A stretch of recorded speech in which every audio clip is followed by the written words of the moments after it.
Depuis décembre 2020, s'est installée au pied de la Sainte-Victoire une forêt d'éoliennes qui impacte l'activité professionnelle de nombreuses personnes. Bernadette Simon a créé Provençane il y a 20 ans, une entreprise qui propose des randonnées familiales en âne batté sur la montagne Sainte-Victoire et le Verdon.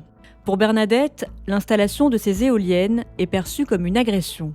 Ce genre de chantier industriel, aussi bien éoliennes que panneaux solaires, pour moi, c'est vraiment, ça a un impact très négatif parce qu'on ne peut pas imaginer les gens randonner sous les panneaux solaires, sous les éoliennes. Bon. C'est-à-dire que pour moi, c'est insupportable de penser qu'au nom de l'écologie aujourd'hui, de l'énergie verte, des énergies soi-disant vertes, on va massacrer les derniers espaces naturels qui nous restent.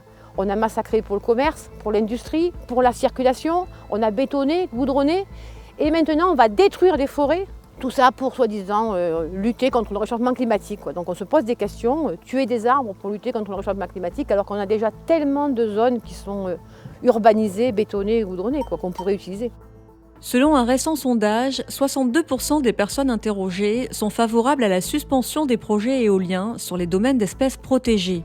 82% d'entre elles se disent favorables à la suspension de projets éoliens suite à un référendum sur leur commune.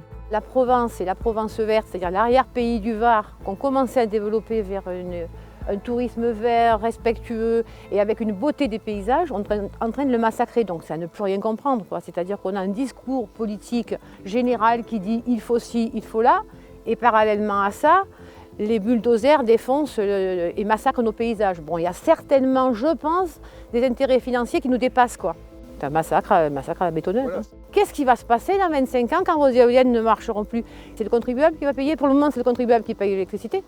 Et après, ça va être encore le contribuable qui, dans un environnement massacré, va encore payer pour démonter les éoliennes. Donc il y a quelque chose contre lequel on devrait se liguer, parce que là... L'autre point, moi, qui me déchire complètement, c'est de réduire les espaces vitaux des animaux sauvages à ce point. C'est-à-dire qu'actuellement, on voit de plus en plus de gens se barricader, se clôturer. On a des panneaux solaires qui sont enfermés. Les espèces animales, elles vont aller où, Et on va se retrouver avec, je ne sais pas quoi, des parcs nationaux. On n'a pas le droit de tout dénaturer, même pour le profit de quelques-uns, De quelques-uns, parce que ça ne crée pas d'emplois, ça nous massacre notre tourisme qui commençait un peu à se développer. Ça tue l'environnement des gens qui vivent sur place. Enfin, je ne sais pas.